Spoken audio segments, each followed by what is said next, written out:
Graça e paz, meus irmãos. Animados? Esse é o momento que nós reservamos para ouvirmos a palavra do Senhor. Momento este que precisamos dar toda atenção àquilo que o temos recebido por isto, se guardamos os seus mandamentos. Aquele que diz, eu o conheço, e não guarda os seus mandamentos, é mentiroso e nele não está a verdade. Aquele, entretanto, que guarda a sua palavra, nele verdadeiramente tem sido aperfeiçoado o amor de Deus. Nisto sabemos que estamos nele. Aquele que diz que permanece nele, esse deve também andar assim como ele andou. Vamos orar.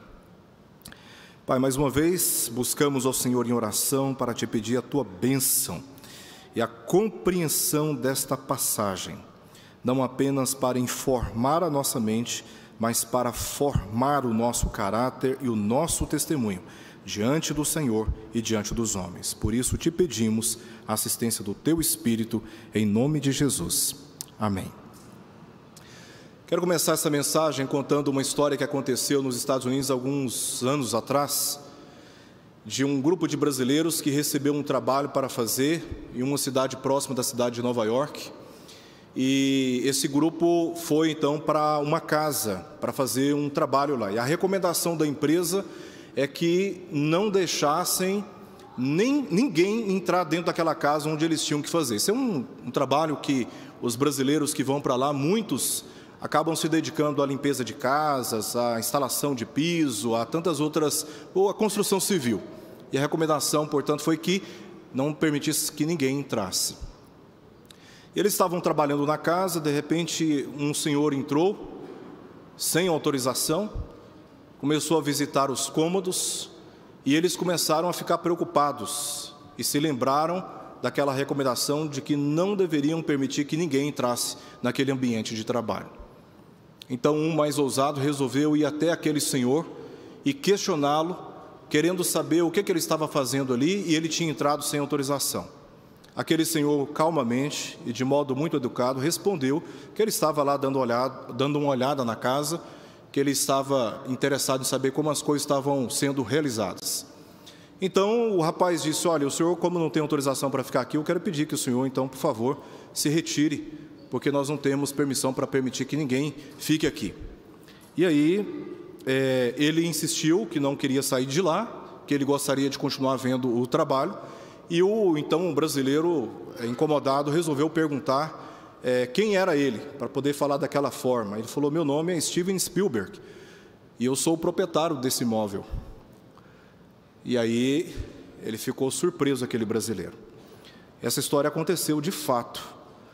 E essa história nos ensina que é totalmente possível estarmos na casa de Deus, é totalmente possível estarmos servindo a Deus sem conhecermos quem é o Senhor.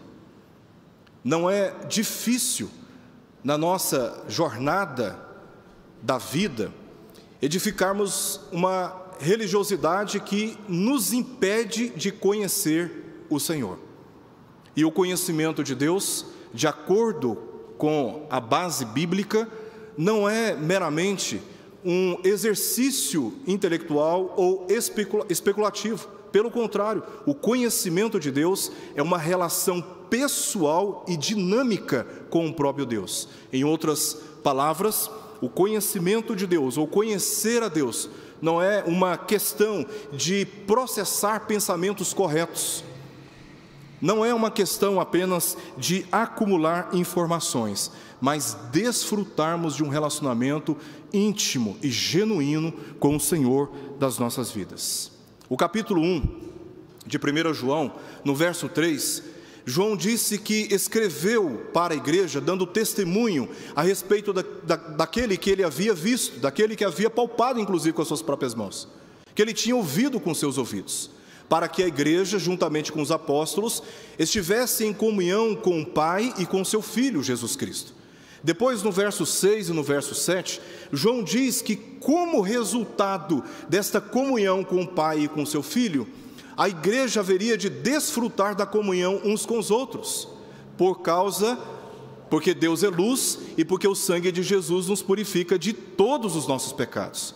Agora entramos no capítulo 2. E no capítulo 2, João vai apontar outros resultados ou outros frutos dessa comunhão com Deus.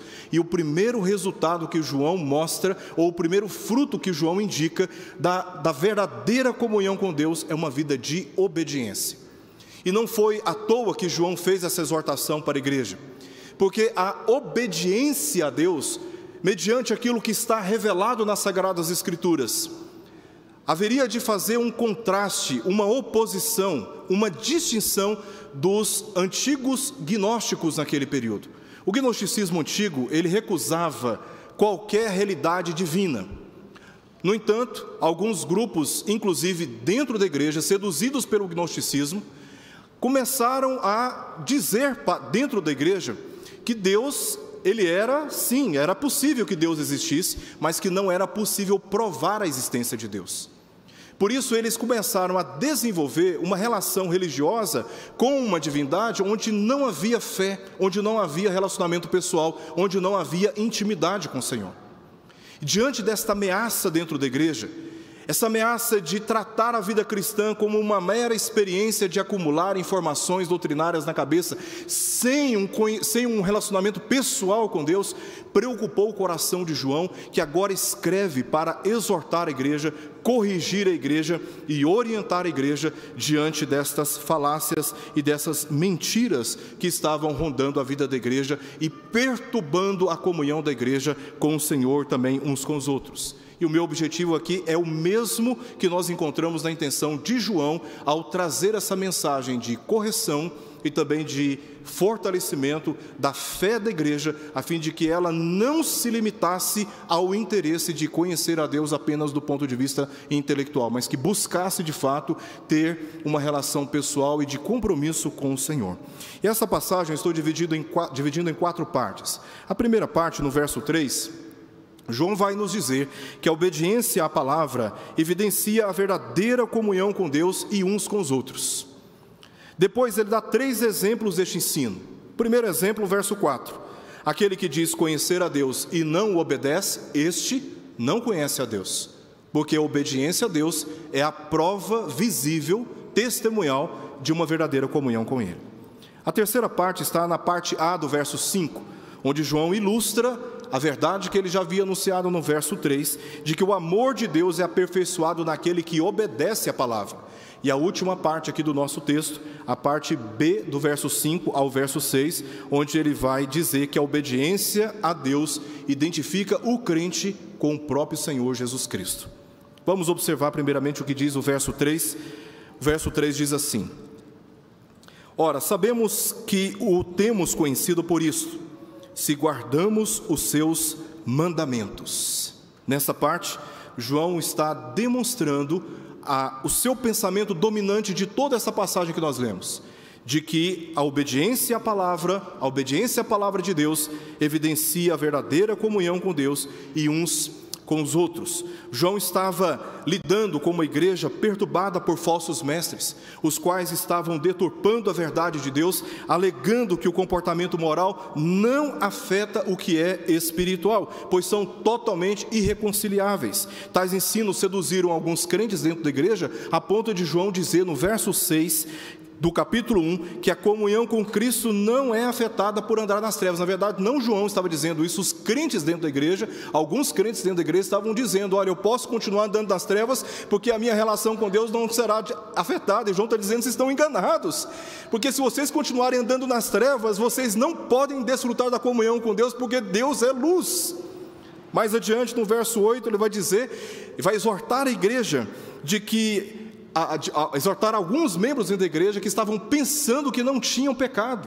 E João vai dizer: não, se vocês pensarem assim, vocês estão enganados, e vocês não podem desfrutar também da comunhão com Deus, porque nós temos pecado, e o único que pode nos reconciliar com o Pai é Jesus Cristo. De modo que, se afirmarmos para nós mesmos que não temos pecado, a verdade de Deus não está em nós, e não podemos desfrutar da comunhão com Deus que é mediada por Jesus, o qual morreu por nós. Se por um lado essas heresias convenceram tão rapidamente muitos crentes, também criou um ambiente de total insegurança em relação à sua salvação e a dúvida se de fato estamos em comunhão com Deus. Por isso João se preocupou em confirmar e fortalecer o verdadeiro cristão, ao afirmar que aquele que conhece a Deus o obedece os seus ensinos e desfruta da sua comunhão. A raiz do verbo conhecer aqui na nossa passagem, porque João diz, ora, sabemos que o temos conhecido. A raiz desse verbo é a mesma que nós encontramos no verbo posterior, guardar. A diferença que se faz aqui entre essas duas palavras é que conhecer está relacionado com o acúmulo de informações, de conhecimentos, de conceitos a respeito do Pai e do Filho, e o guardar é a aplicação, o exercício ou a obediência que esse conhecimento de Deus requer de cada um dos crentes. E o conhecimento que João se referiu aqui é a respeito de Jesus, que Ele é o advogado, quem garante perdão dos pecados e a reconciliação do Pai. Então, se você tem consciência que tem pecado, você pode desfrutar da comunhão com Deus, você pode andar com Deus, você pode ter intimidade com Deus, porque este conhecimento deve conduzi-lo à confissão de pecados, ao arrependimento e a uma vida consagrada por amor a Ele. Por amor a Ele.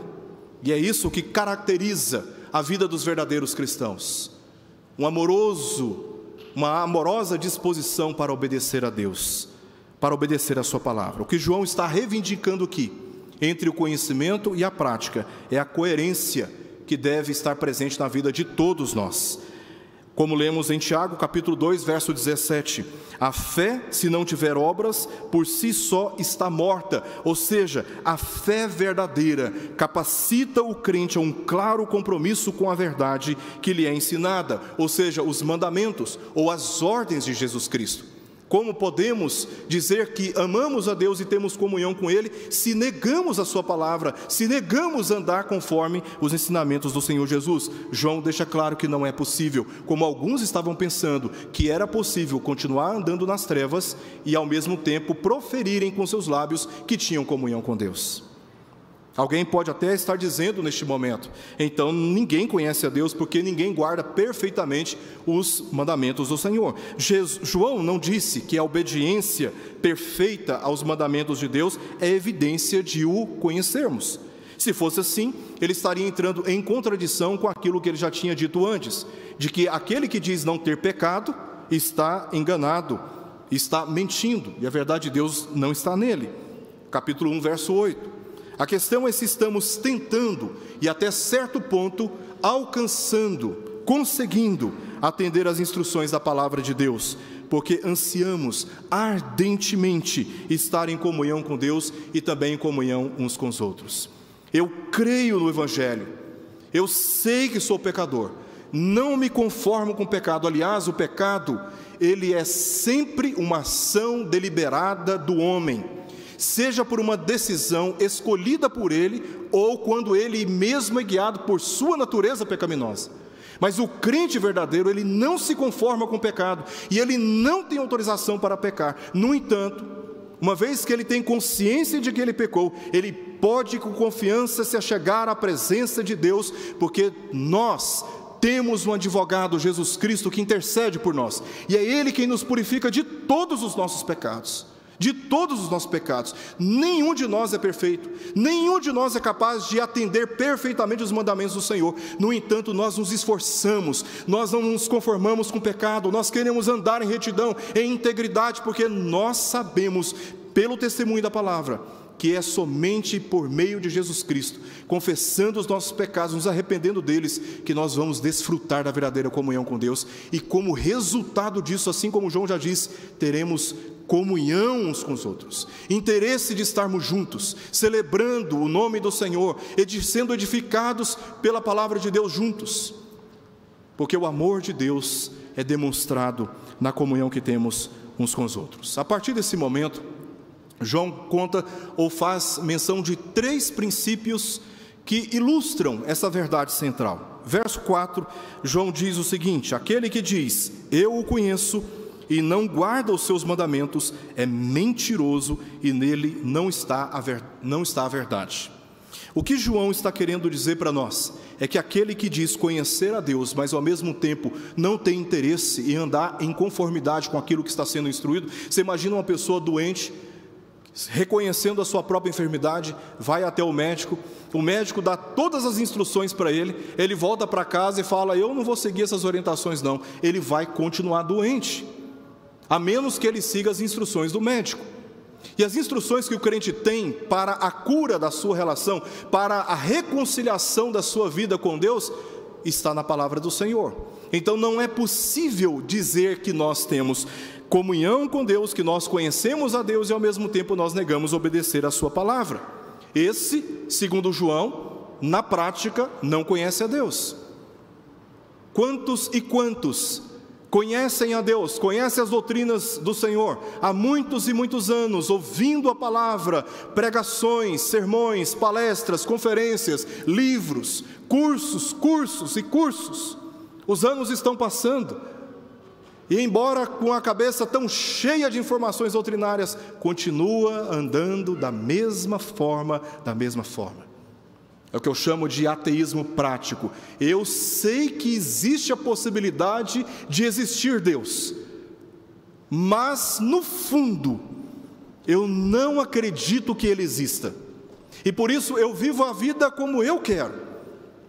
E como eu não tenho uma verdadeira comunhão com Deus, eu não tenho interesse de buscar a Deus em oração, eu não tenho interesse de estar em comunhão com a igreja, eu não tenho interesse de ser confrontado dos meus pecados, me arrepender deles e mudar de vida. Eu apenas faço de conta que tudo tem sentido, mas na prática eu estou demonstrando que o conhecimento de Deus que eu tenho é meramente intelectual, e não espiritual, e não dinâmico, não pessoal, não íntimo. Porque quando nós amamos a Deus, nós temos interesse de obedecê-lo. Quando nós amamos os nossos irmãos, nós temos interesses de cuidar dele. Porque o amor a Deus, ele exige naturalmente de nós esse interesse de andarmos nos caminhos do Senhor. O ponto de João aqui é que se alguém afirma conhecer a Deus e não obedece ao que ele ensina, não está falando a verdade. Porque se realmente conhecesse a Deus, ele obedeceria a Deus. Ele obedeceria a Deus. E é tão fácil para nós vivermos uma vida meramente religiosa, puramente religiosa, mecânica, fria, infrutífera, sem vida, sem alegria, sem entusiasmo, sem projetos para o futuro pessoal e para a nossa família, no tocante à comunhão com Deus, à santificação dos nossos pecados. É totalmente possível nos acomodarmos a uma rotina religiosa sem ao menos conhecermos pessoalmente aquele que com os nossos lábios afirmamos conhecer.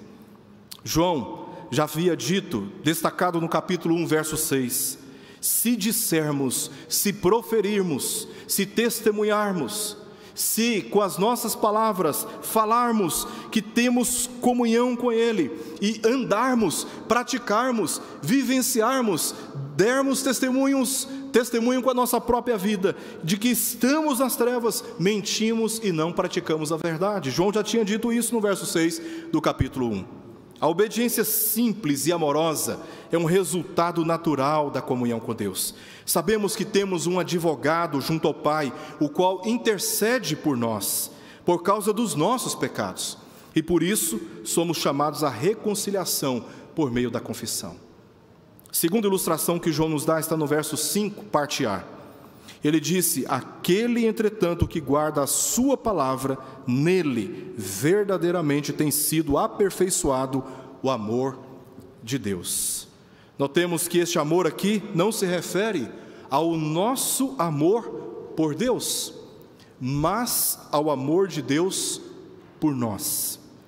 João ensina que quanto mais buscarmos viver em obediência à palavra, mais o amor de Deus cumpre o seu propósito de produzir a verdadeira santificação e comunhão em nós. Porque a palavra de Deus, ela é suficiente para nos conduzir. Ela é a autoridade final para a nossa vida. Não importa o que dizem as outras escolas do conhecimento. O que importa para nós é o que diz a palavra do Senhor. Não importa o que outros mestres e filósofos deste mundo dizem a respeito da divindade. O que nos importa é o que diz a palavra do Senhor, porque é ela quem conduz a nossa consciência e conduz também os nossos atos. Essa é a verdade de que o Senhor Jesus, Ele intercede por nós, e é Ele quem nos garante uma vida de comunhão com Deus. Então, se não crermos e não seguirmos a sua orientação, em nós, esta palavra não representa a verdade, e sim a mentira. Não é que a palavra de Deus se torna menos palavra de Deus quando nós nos tornamos menos nós, porque a palavra de Deus não muda jamais, ela continua sendo a mesma palavra, e que nenhuma palavra do Senhor passará, até que tudo se cumpra. Mas esta palavra, o modo como nós tratamos essa palavra, o modo como nós abordamos essa palavra e nos referimos a essa palavra, em nós, ela pode não fazer nenhum sentido, ou seja, ela pode ser uma representação daquilo que em nós não é a verdade, muito embora ela continue sendo a verdade de Deus, mas nós não a tratamos como se ela fosse. Não a tratamos como se ela fosse. João aqui nos ensina que quanto mais buscarmos viver em obediência à palavra de Deus, mais esse amor cumpre o propósito em nós. É importante destacarmos a atenção que João dá aqui ao coração. 2 vezes João diz: aquele, entretanto, que guarda a sua palavra, nele verdadeiramente tem sido aperfeiçoado o amor de Deus. Depois, mais no final do verso 5, ele diz: nisto sabemos que estamos nele. João está preocupado aqui com o que passa no coração do homem. No verso anterior, verso 4, João falou sobre o comportamento que denuncia o coração. Quando ele diz que aquele que diz, eu conheço, mas não guarda os seus mandamentos, é mentiroso. Ele profere aquilo que, entre aspas, em tese, está presente no seu coração. Eu o conheço. Contudo, o seu comportamento denuncia que aquilo que ele está externalizando com seus lábios não é a verdade. Agora, isto é invertido aqui no verso 5, na parte A. Ele fala agora que o coração do homem pode ser restaurado se nele houver ou ser aperfeiçoado o amor de Deus. É aperfeiçoado nele o amor de Deus. João entendia que nenhuma mudança verdadeira ocorre na vida de um cristão se nele não for aperfeiçoado o amor de Deus, a partir da confiança na verdade que lhe é anunciada, a palavra do Senhor. E a palavra aqui é a revelação suficiente dos conselhos de Deus para nós. E a evidência de que amamos a Deus é o compromisso irrevogável de obedecer essa palavra. Quanto mais obedecemos, mais somos aperfeiçoados no amor de Deus. E o verdadeiro amor de Deus se expressa na retidão moral, conforme João diz mais adiante no capítulo 5, verso 3. Porque este é o amor de Deus, que guardemos os seus mandamentos. Este é o amor de Deus, que guardemos os seus mandamentos. João termina dando uma terceira ilustração daquilo que ele já tinha dito no verso 3. Agora a parte B do verso 5 e o verso 6, que diz assim: nisto sabemos que estamos nele. Verso 6, aquele que diz que permanece nele, este deve também andar assim como ele andou. O ponto de João aqui é que a obediência a Deus identifica o crente com o próprio Senhor Jesus Cristo. Aquele que diz permanecer nele, ou seja, que tem comunhão com Deus, que afirma estar na presença de Deus, deve andar assim como o Senhor Jesus andou. A vida de Jesus, assim como descrita pelos autores bíblicos, é o nosso padrão e é o nosso guia.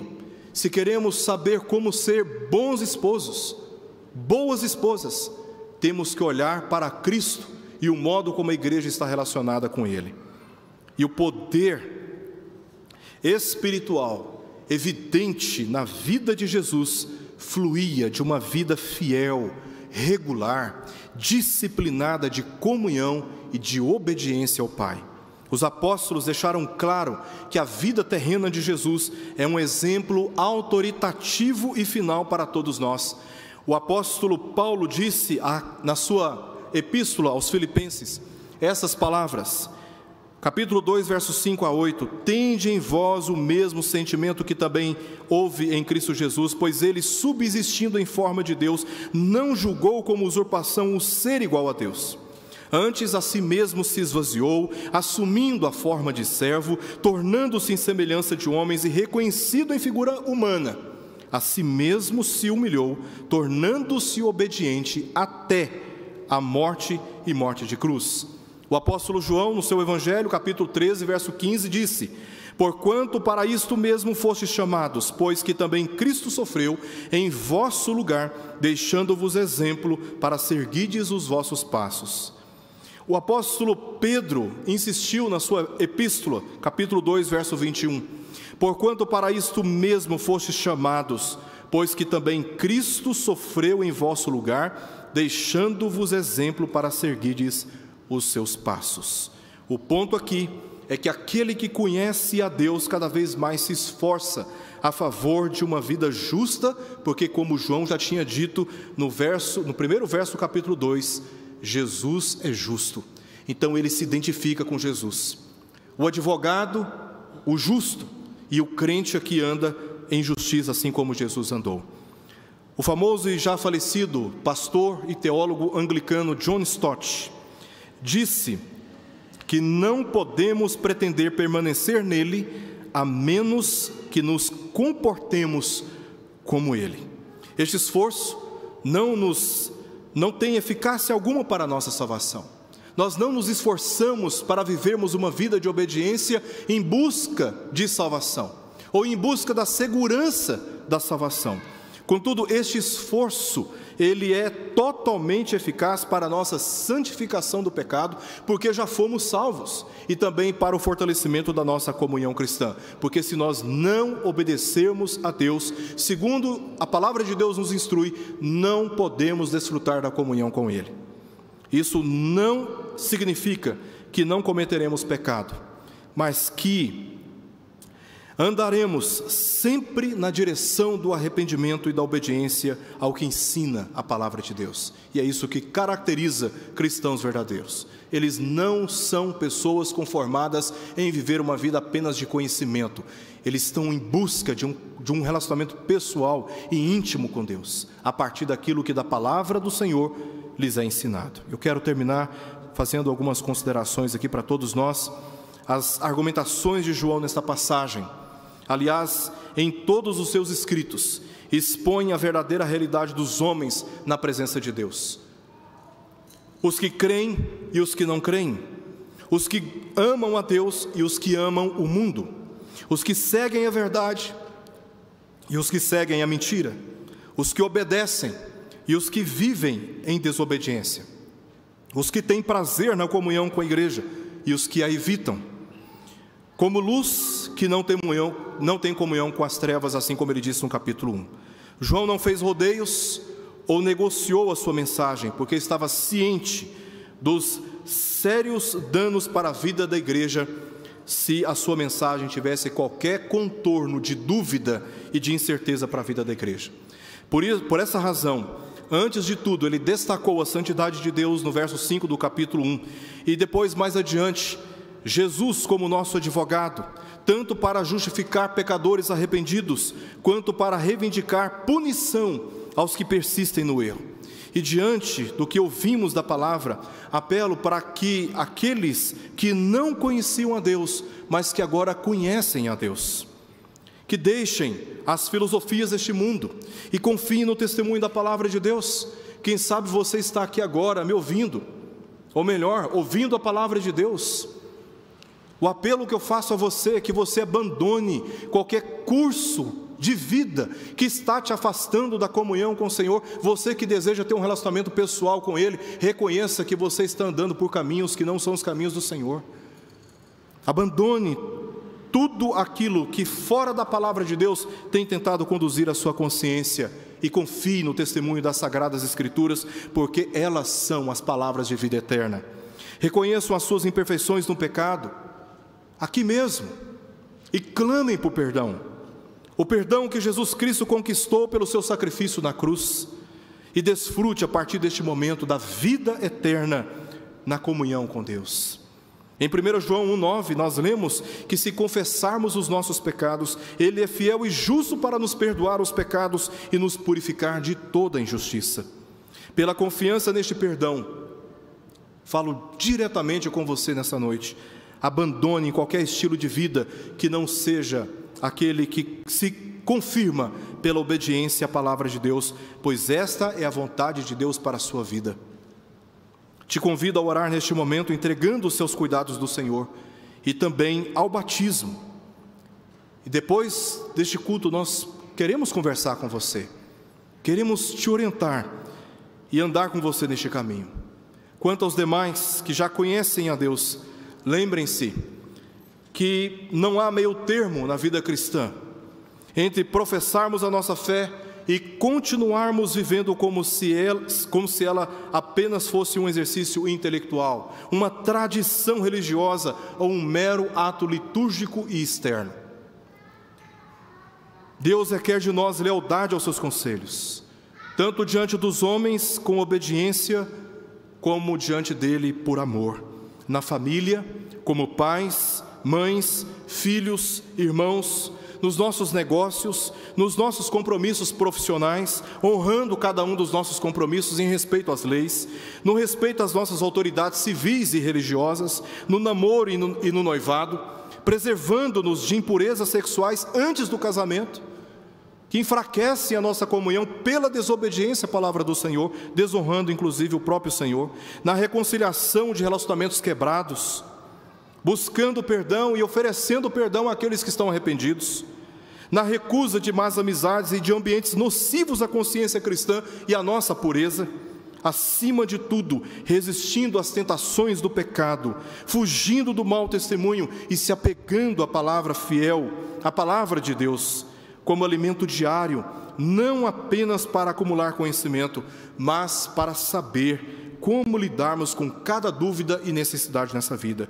Deus requer de todos nós que sejamos frutíferos na fé que professamos na pessoa do Senhor Jesus Cristo. Não há meio termo, ou nós buscamos a Deus, ou lhe viramos as costas, mesmo quando nós afirmamos com os nossos lábios que o conhecemos. E a palavra que João nos traz é uma palavra que nos chama a um compromisso vivo e verdadeiro com a palavra do Senhor. Que Deus tenha misericórdia de nós e nos guie para vivermos em comunhão, verdadeira comunhão com Ele e também uns com os outros. Você que ouviu essa palavra e ainda não confessou a Jesus como o Senhor da sua vida, e agora arrependido dos seus pecados, reconhecendo que você tem andado por caminhos que não são os caminhos do Senhor, eu te convido neste momento a baixar a sua cabeça e nós vamos orar. E com seus lábios verdadeiramente arrependido dos seus pecados, peça a Deus perdão e peça para que Ele manifeste a sua justiça em Cristo Jesus a seu favor. Quanto aos demais, vamos orar e pedir a Deus que fortaleça a nossa fé, para que a nossa comunhão com Deus seja fortalecida, não apenas com atenção à palavra do Senhor, mas com uma vida cada vez mais obediente a ela. Vamos orar.